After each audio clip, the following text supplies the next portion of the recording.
sawmill stuff right there, and then there's a couple piles of hardwood. So my job is to take out all these stumps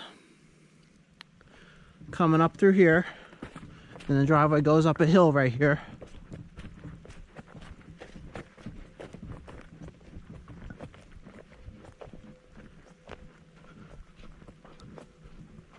So I got to cut this in at a little bit of an angle. They were gonna cut this big tree down here, but then decided to leave it.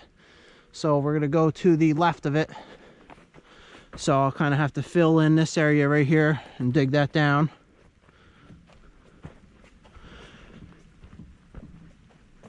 And then we're coming up through here.